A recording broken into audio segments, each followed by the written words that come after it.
Hello दोस्तों, मैं अजय कुमार शर्मा आपका एक बार फिर से स्वागत करता हूं आपके अकेडमी पे।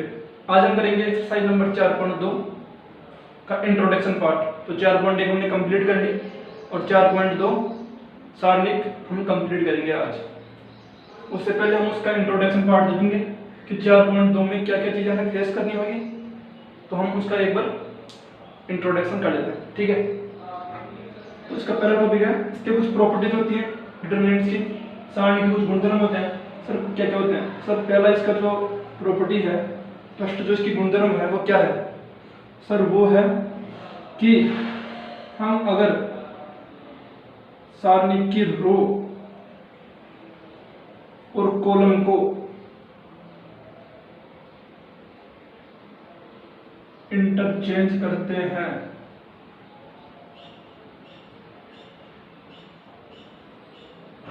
तो सारणिक का मान नहीं बदलता।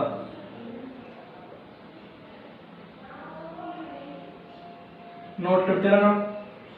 अच्छा, बोलना क्या चाह रहा है? सर ये बोलना चाह रहा है, जैसे मैंने कोई एग्जांपल ले लिया, जैसे मान लो मैंने कोई मैट्रिक्स ली 3 by 3 की, A1 A2 A3, ऐसे लिखते हैं ना, छोटा answer A11 A12 A13 A21 A22 A23 A31 A32 और A33, ठीक है। ये मैंने ले ली एक डिटरमिनेंट्स, मतलब मैट्रिक्स ले ली। अब मैं इसकी जो रो है उसको कॉलम में कर दूंगा। मैंने कोई मान लो डेल्टा 1 मानना है यहाँ से, तो मैंने जो इसकी रो थी मैंने उसको कॉलम में कर दिया। तो means A11 A12 A13 A21 A22 A23 A31 A32 और A33। तो ये फर्स्ट रूल क्या बोलता है? सर ये बोल रही प्रॉपर्टी कि यहाँ से अगर अपन निकाले तो डेल्टा इक्वल टू डेल्टा 1 होगा, ठीक है। समझ में आ गई? अपन इस पे एक साथ क्वेश्चन करेंगे एक साथ। अभी के लिए आप केवल प्रॉपर्टीज को समझ लीजिए, हाँ ये प्रॉपर्टी बोलना है क्या सारी एक्चुअल में, है ना, ठीक है। ये फर्स्ट प्रॉपर्टी हो गई। दूसरी प्रॉपर्टी क्या बोलती है कि अगर हम दो रो को इंटरचेंज करें या दो कॉलम को इंटरचेंज करें तो क्या होता है? अगर रो को रो से या कॉलम को कॉलम से, रो को रो से या कॉलम को कॉलम से इंटरचेंज करें तो सारणिक का मान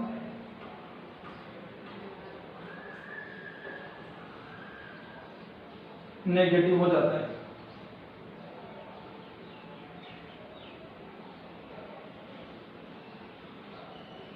मीन्स ये क्या बोलना चाह रहा है? जैसे मान लो कि मेरे पास ये कोई मैट्रिक्स है ना, अब मैंने क्या किया, इसके लिए निकाल रहा हूं ना, डेल्टा 2 मैंने को निकाल लिया।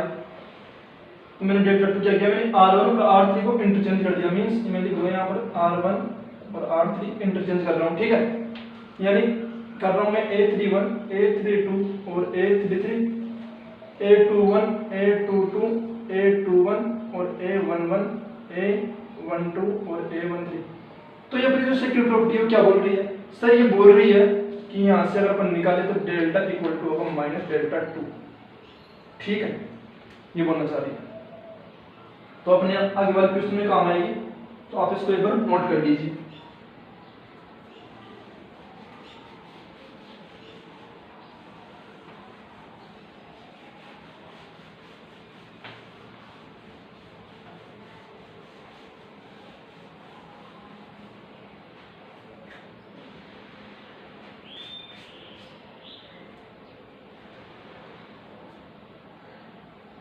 अच्छा सर, तो इसकी तीसरी प्रॉपर्टी क्या है? तीसरी प्रॉपर्टी है कि अगर कोई दो रो सेम होगी, मीन्स अगर मान लो कि मेरे पास ये 2 3 4 1 7 9 और ये भी 2 3 4 हो गई, यहाँ पर ये दोनों सेम है, ठीक है।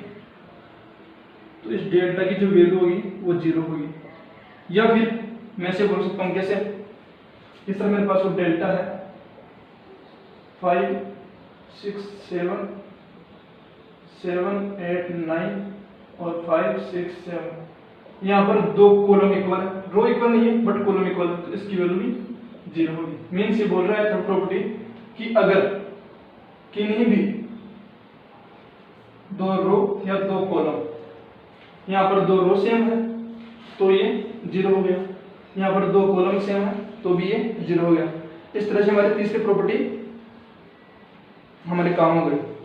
तो देखो इसकी फोर्थ प्रॉपर्टी क्या है सर, इसकी फोर्थ प्रॉपर्टी ये बोल रही है कि हम किसी भी सारणी की एक रो या एक कॉलम, किसी भी रो या किसी भी कॉलम को अगर कैसे गुणा करते हैं, के यहाँ पर कोई कांस्टेंट है तो वो पूरी जो सारणी का है वो कैसे गुणा हो जाती है। मीन्स बोलने क्या चाह रहा है, ये बोलना चाह रहा है कि अगर मान लो मैंने इसको इस मान लो इस वाली रो को मैंने कैसे गुणा कर दिया कि यहाँ पर कोई कांस्टेंट है, कुछ संख्या हो सकती है, तो ये 2k, ये 3k, ये 4k, ये 1, ये 7, ये 9, 2 3 4, यहाँ पर ये है डेल्टा इक्वल टू, ठीक है। मान लो कि मेरे पास डेल्टा है तो मेरे पास जो नया डेल्टा आएगा, मीन्स मान लो इसको कुछ वैल्यू आएगी, नहीं इसकी कुछ वैल्यू आ रही थी, तो अब इसकी वैल्यू क्या आएगी, इसकी वैल्यू आएगी डेल्टा के। ये डेल्टा इक्वल था तो ये किसके इक्वल है सर, ये डेल्टा के इक्वल है, क्योंकि ये के है वो बाहर आ जाएगा तो ये डेल्टा के इक्वल हो जाएगा। मीन्स मैं बोल रहा था कि अगर मैं किसी भी सारणी के एक रो या एक कॉलम को किसी भी कांस्टेंट से गुणा करता हूं तो उस सारणी की वैल्यू कैसे गुणा हो जाती है, ये हमारी फोर्थ प्रॉपर्टी। अच्छा, फोर्थ प्रॉपर्टी मेरे को एक चीज बताना, जैसे देखो इसमें एक चीज बताना आपको मेरे को कि ये के बाहर आ जाएगा, ठीक है, तो ये क्या हो जाएगी 2 3 4 1 7 9 2 3 4। अपन इसके को बाहर निकाल सकते हैं ना। मैट्रिक्स में क्या होता था, ये के अंदर मल्टीप्लाई होकर सबसे मल्टीप्लाई होता था, बट यहाँ पर ये के या इससे मल्टीप्लाई होगा या इससे या फिर इससे या फिर इस कॉलम से या इस कॉलम से इस कॉलम से, ठीक है, कुछ अलग अलग कॉन्सेप्ट इसके अंदर। अब देखो ध्यान से देखा मैंने, तो मैंने क्या देखा यहाँ पर कि ये रो और ये रो इन दोनों की वैल्यू सेम हो गई, तो मीन्स ये वापस k इंटू 0 मीन्स 0। तो मैं ऐसे क्या बोल सकता हूँ कि अगर कोई भी दो रो एक समान अनुपात में हो, जैसे फॉर एग्जांपल मैं को क्वेश्चन देता हूँ तो आपको थोड़ा और अच्छा समझ में आएगा। जैसे मेरे को क्वेश्चन ये है यहाँ पर 5 10 15 2 3 4 1 2 3। अब मुझे किसी ने बोला कि इस सारणी की वैल्यू निकालो, तो मैं क्या देखूंगा यहाँ से, मैं देखूंगा सर कि मेरे को कुछ दिख रहा है इसके अंदर, क्या दिख रहा है सर, 5 ब्रैकेट 1 5 ब्रैकेट 2 और 5 ब्रैकेट 3 और 2 3 4 और 1 2 3। मीन्स यहाँ 1 है, यहाँ पर 2 है, यहाँ पर भी 3 है और यहाँ पर ये 5 बाहर आ जाएगा। मीन्स ये कैसा होगा, ये 5 बाहर आ जाएगा। अब देखो ये सारणी इसकी दो रो सेम हो गई तो इसकी वैल्यू 0 जाएगी, यानी 5 इंटू 0 0। तो मैं क्या बोल सकता हूँ कि अगर कोई भी दो रो समान अनुपात में हो, कोई भी दो रो समान अनुपात में हो तो उस मैट्रिक्स मीन्स उस सारणी की वैल्यू 0 होगी, या बोल सकता हूँ कि उस मैट्रिक्स का सारणी 0 होगा, ठीक है। ये हमारी फोर्थ प्रॉपर्टी। अच्छा सर, ये समझ में आ गया। हमारी प्रॉपर्टी नंबर 5 कि जैसे मेरे पास कोई सारणी है A1 B1 C1, यहाँ पर A2 B2 C2 A3 B3 C3 और यहाँ पर कोई एक वैल्यू है, ठीक है। तो मैं इसको कैसे लिख सकता हूँ, ये बोलना चाहती है। तो देखो मैं क्या इसको कैसे लिख सकता हूँ, A1 B1 C1 A2 B2 C2 A3 B3 C3 plus A1 B1 lambda lambda lambda B2 B3 A2 A3। तो मैं इसको ऐसे भी तोड़ के लिख सकता हूँ। अभी यहाँ पर ये चीज जरूरी नहीं है कि यहाँ पर लैम्डा इक्वल लैम्डा 1 हो सकता है, लैम्डा 2 हो सकता है, लैम्डा 3 हो सकता है। तो यहाँ पर लैम्डा 1 हो गया, लैम्डा 2 हो गया, लैम्डा 3 हो गया। तो सर यहाँ पर मैंने क्या देखा कि जो कॉमन थी मैंने 2 बार लिख दी, और बाकी जिनके बीच पॉजिटिव था वो उनके लिए अलग अलग मैट्रिक्स मैंने तोड़ के लिख दी। तो ये हमारी प्रॉपर्टी नंबर 5 है। जब हम आगे क्वेश्चन करेंगे तो ये सारी प्रॉपर्टीज काम आएंगी। अच्छा सर, ये प्रॉपर्टी नंबर 5 हमारी समझ में आ गई। सर अपनी प्रॉपर्टी नंबर 6 क्या बोलती है?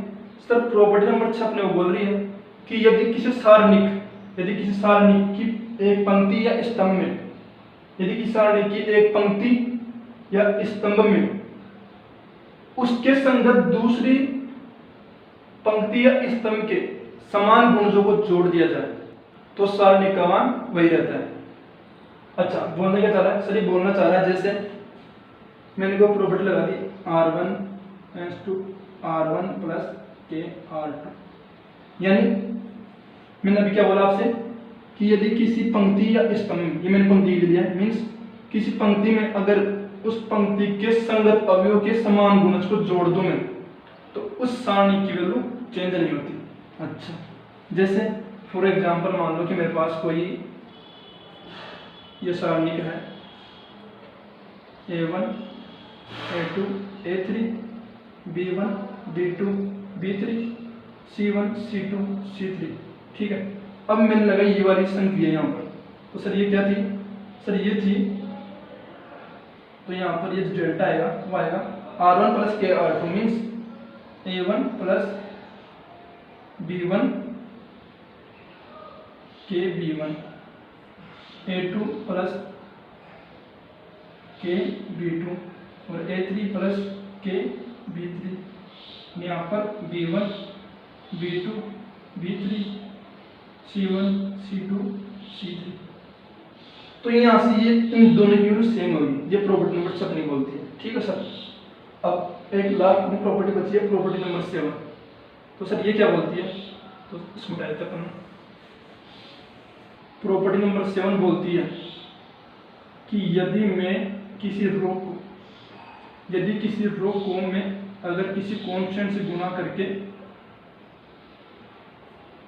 अगर किसी रो को किसी कांस्टेंट से गुणा करके मैं वो संख्या लगाता हूं तो क्या होगा? वो जो सारणी होगी वो भी उस कांस्टेंट से गुणा हो जाएगी। मीन्स ऐसे बोलना चाह रहा है, ये क्या बोलना चाह रहा है? मेरे पास मान लो डेल्टा यही है, तो के डेल्टा क्या होगा मेरे पास? तो सर के डेल्टा है मेरे पास के A1 के A2 के A3 और यहाँ पर B1 B2 B3 C1 C2 C3, ये बोलना चाह रहा है वैसे ही प्रॉपर्टी नंबर 7। तो अपनी सारी प्रॉपर्टीज के साथ खत्म हो गई है। अब अपन कुछ क्वेश्चन करते हैं इन प्रॉपर्टी ऑफ बेस। तो कैसे करेंगे? जैसे मैं कोई क्वेश्चन देता हूँ एनसीईआरटी का, ये हमें प्रूव करना है कि हमारे पास कोई सारणी का, तो इसकी वैल्यू क्या आएगी?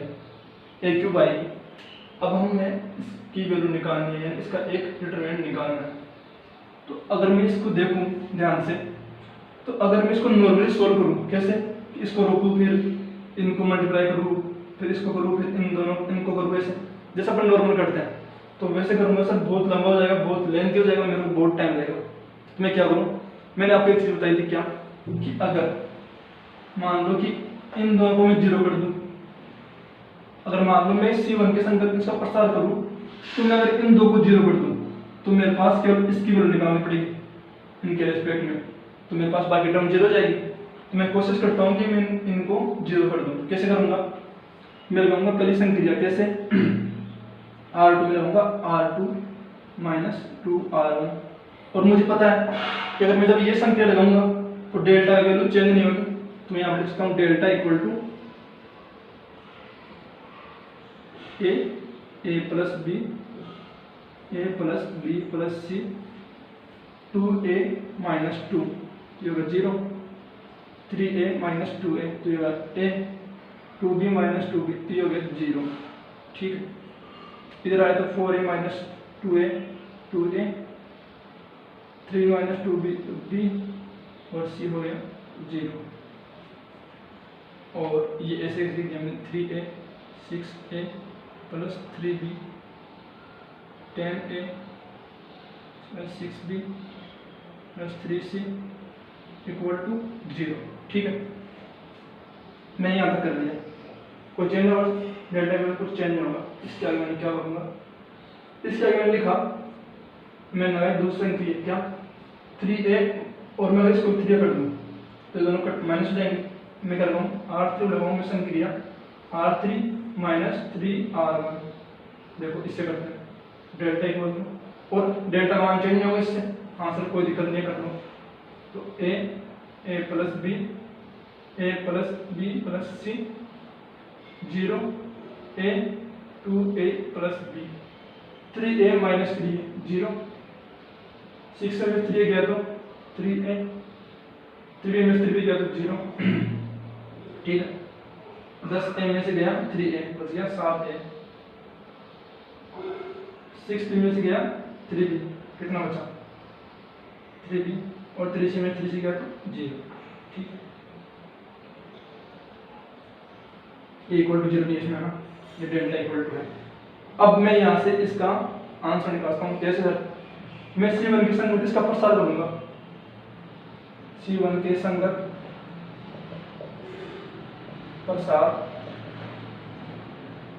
करने पर कर दो सर, तो क्या हो जाएगा सर, ये delta equal to a positive आएगा, और ये a7a plus 3b minus 2a plus b into 3a। Solve करो इसको, क्या था आंसर, चलो करते हैं सोल्व, ऊपर कर लेते हैं ना, अपने प्रूफ क्या करना है, ए के ऊपर ना,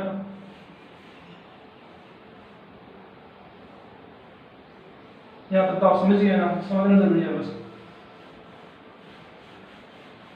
और अगर आपने देखा नहीं हो तो आप वीडियो पॉज करके बैक करके पॉज करके वापस लिख दो। तो डेल्टा क्या आ जाएगा, a 7a square plus 3ab minus 3 दूनी 6 6a स्क्वायर माइनस 3ab, ठीक है। यहाँ से 3ab से 3ab cancel, delta equal to a 7a square में से गया 6a स्क्वायर, कितना बचा a स्क्वायर, और इसको सोल्व करके आ गया a क्यूब, हैंस प्रूफ। ये कुछ अप्रोच थी जो अपन ने तक सोल्व किया, इसमें कुछ ज़्यादा अपने को दिमाग लगाने की जरूरत पड़ी नहीं, आसानी से क्वेश्चन सॉल्व हो गया। अब अपन कुछ क्वेश्चन देते हैं जिसमें अपने दिमाग लगाना पड़े। मेरा अगला क्वेश्चन है question number 12, example number 12 NCERT का, प्रसरण किए बिना सिद्ध कीजिए क्या x, ये अपने पास कोई डिटरमिनेंट है, इसका उनका सोल्व करना है। तो अच्छा सर इसको सोल्व कैसे करें, अपने को प्रसरण करना भी नहीं है, मीन्स इसको आगे एक्सपेंड नहीं कर सकते अपन, फिर कैसे सोल्व करेंगे। तो मेरे को एक चीज़ दिखी यहाँ पर कि अगर मैं x प्लस वाई है इसमें z जोड़ दूंगा तो x plus y plus z हो जाएगा, इधर x plus y plus z हो जाएगा, इधर भी x plus y plus z हो जाएगा, ठीक है। तो मैं ये करता हूँ पहले, तो r1 प्लस r2, तो मैंने सोल्व किया, x plus y plus z, x plus y plus z और x plus y plus z, यहाँ पर z, यहाँ पर x, यहाँ पर y, यहाँ 1, यहाँ 1, यहाँ 1। अब मुझे यहाँ पर देखने में मालूम चला कि सर यहाँ पर R3 और R1 है, इसमें मुझे कुछ दिख रहा है, क्या दिख रहा है सर, ये दोनों का संगत है। सर संगत कैसे, कि अगर मैं इसमें sir x plus y plus z बाहर निकाल लूँ तो अंदर क्या बचेगा 1 1 1 जेड एक्स वाई 1 1 1। तो मैंने आपको बताया था क्या कि अगर जब भी कोई दो रो सेम हो तो उसका डिटरमिनेंट क्या होता है 0, means x plus y plus z into 0 equal to ये 0 हो गया। आसान सा क्वेश्चन था, ज़्यादा दिमाग लगाने की जरूरत पड़ी नहीं इसके अंदर, बट अच्छा क्वेश्चन था, कॉन्सेप्ट क्लियर हुआ आपका, ठीक है। अपना अगला कोई क्वेश्चन देते हैं दूसरा, तो अपना अगला क्वेश्चन है एग्जाम्पल नंबर 15। यदि एक्स वाई जेड विभिन्न हो और डेल्टा इक्वल टू 0 हो तो क्या पूछ रहा है, ये पूछ रहा है कि सिद्ध करो कि 1 plus x y z equal to 0 होगा, ठीक है। चलो अपन शुरू करते हैं। अपना पहला काम क्या होगा इसमें बताओ, कि यहाँ पर जो प्लस है इसको मैं तोड़ के दिखता हूँ, जैसे एक्स स्क्वायर 1, वाई स्क्वायर 1 और z square 1 plus x square y square z square x cube y cube z cube, ठीक है, इक्वल टू 0। यहाँ तक क्लियर।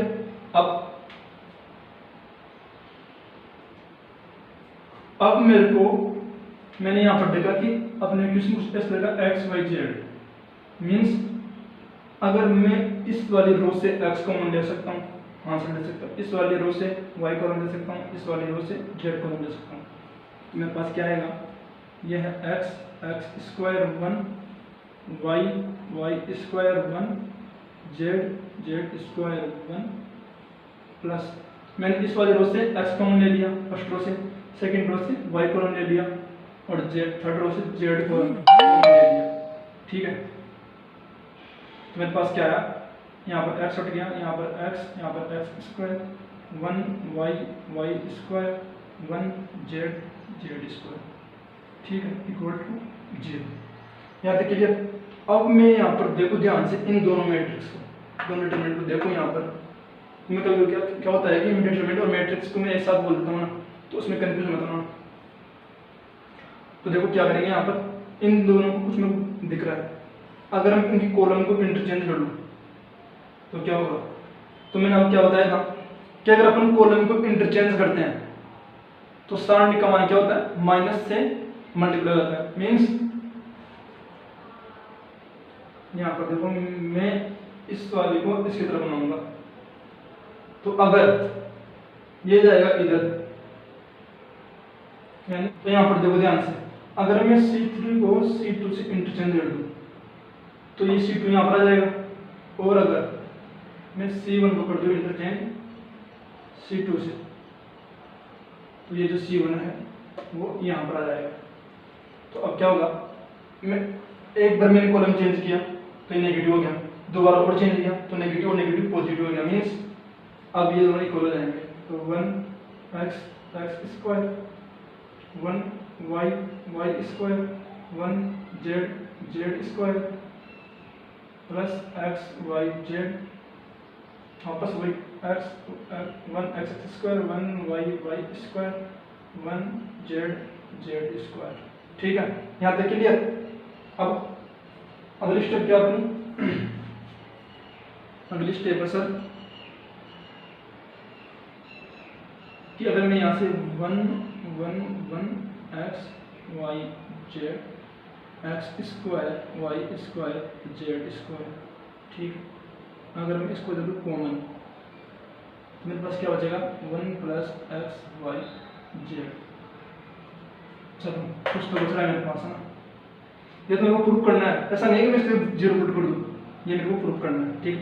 तो अब मुझे इस वाले डिटरमिनेंट को सोल्व करना होगा, तो करो सर। एक मिनट में दे देता हूँ, दिख रहा है या नहीं दिख रहा।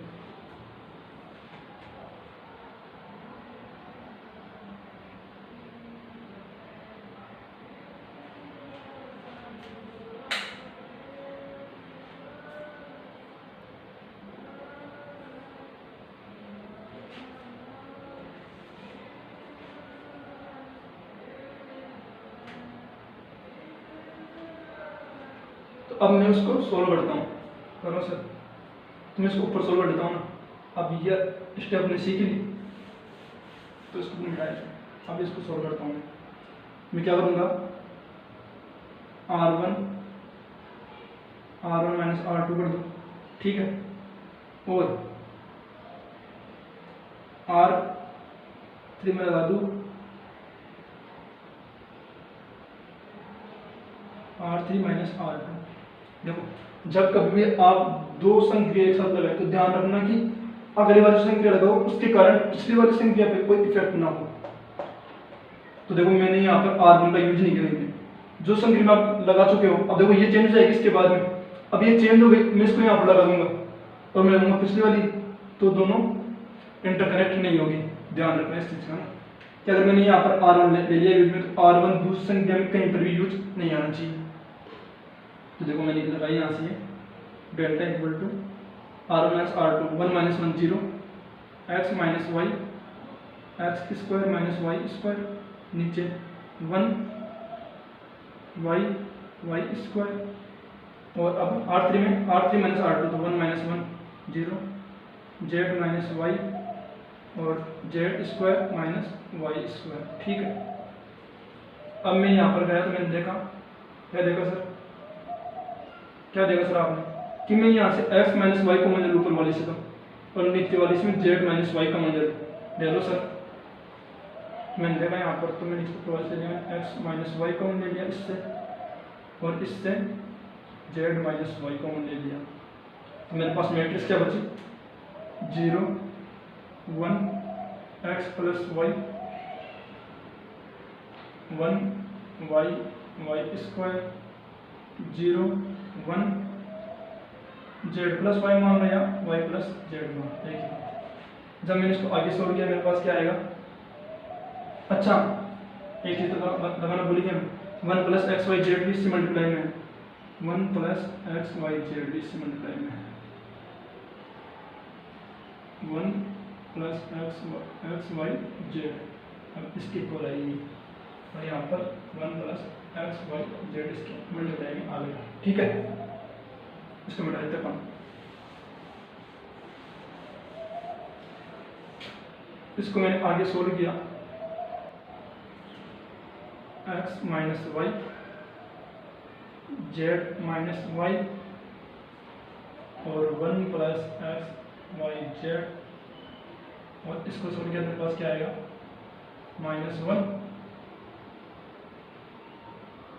Z plus y minus x minus y. ठीक है, मेरे पास आ गया x minus y z minus y 1 plus x y z, और ये आ गया माइनस अंदर मल्टीप्लाई आएगा। ठीक है, तो y से y कैंसिल, क्या बचा, x माइनस जेड।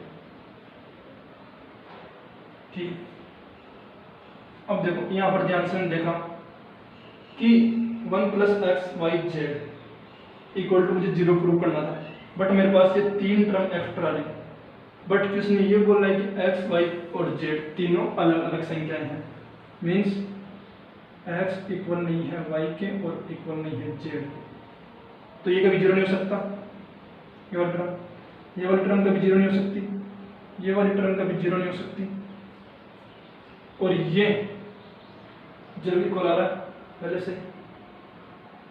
ठीक है, तो ये 0 कब पॉसिबल है, जब 1 plus x y z equal to 0 हो। ठीक, तो अपन ये चीज प्रूव कर दी। अपन के स्टेप में 0 लगाना भूल गए थे, सब स्टेप में वो लगाना कि किस में दिया गया 0 लगाना। ठीक है, तो ठीक है दोस्तों, इसी के साथ अपना इंट्रोडक्शन पार्ट खत्म हो गई। तुमने आज क्या पढ़ा, सर हमने पढ़ी आज प्रॉपर्टीज, गुणधर्म। सर पहली प्रॉपर्टी क्या थी, सर पहली प्रॉपर्टी हमारी थी कि अगर हम कॉलम और रो को इंटरचेंज करते हैं तो सारणी की वैल्यू चेंज नहीं होती। ठीक है सर, दूसरी प्रॉपर्टी क्या थी अपनी, सर दूसरी प्रॉपर्टी अपनी थी कि अगर अपन रो और रो को या फिर कॉलम और कॉलम को चेंज करते हैं तो सारणी का मान संख्या तो वही होती है बट वो नेगेटिव हो जाती है। ठीक है, ये हमारी दूसरी प्रॉपर्टी है। सर तीसरी प्रॉपर्टी क्या थी कि या तो कोई दो रो या कोई दो कॉलम सेम हो, या तो कोई दो रो या कोई दो कॉलम सेम हो तो उस सारणी की वैल्यू कितनी होती है, 0 होती है। ठीक, सो प्रॉपर्टी नंबर 3 का दूसरा पार्ट क्या था कि अगर कोई दो रो या कोई दो कॉलम संगत हो। ठीक है, संगत समझ रहे हो ना, कि एक रो दूसरे की कोई मल्टीप्लाई में हो तो उस सारणी की वैल्यू भी 0 होती है। ठीक है, प्रॉपर्टी नंबर 5 क्या थी सर, ये थी कि क्या थी सर, कि हम किसी भी एक सारणी को अगर उसके बीच में योग हो तो हम उसको अलग अलग जोड़ के लिख सकते हैं। ठीक है, तो प्रॉपर्टी नंबर 6 क्या थी कि R1 प्लस के R2 मीन्स हम एक रो में उसके संगत रो के किसी दूसरे रो के संगत अवयव को जोड़ सकते हैं, उसको कैसे मल्टीप्लाई करके। ये हमारी प्रॉपर्टी नंबर 6 थी। तो इस तरह से हमने हमारी 6 प्रॉपर्टी की। एक प्रॉपर्टी और थी सर कौन सी, कि अगर R1 को हम KR1 से मल्टीप्लाई करते हैं। अगर R1 में हम लगाते हैं KR1 संख्या तो वो पूरी सराउंडिंग कैसे मल्टीप्लाई हो जाती है, ये हमारी एक अलग प्रॉपर्टी है। ठीक है, इसी के साथ हमने ये चैप्टर का इंट्रोडक्शन पार्ट कंप्लीट कर। अगले लेक्चर हम देखेंगे कि 4.2 को हम सोल्व करेंगे यहाँ पर। ठीक है दोस्तों, इसी तरह से अपना प्यार बनाए रखिए हमारे साथ। आपकी एकेडमी आपके लिए हमेशा तैयार रहेगी। अगर आपको अभी कोई डाउट आता है तो आप कमेंट बॉक्स में लिखिए, मैं जल्दी से जल्दी उस डाउट का आंसर देने की कोशिश करूंगा। Thank you for watching the video. मैं आपका दोस्त अजय कुमार शर्मा आपसे विदा लेता हूँ। जय हिंद, जय भारत।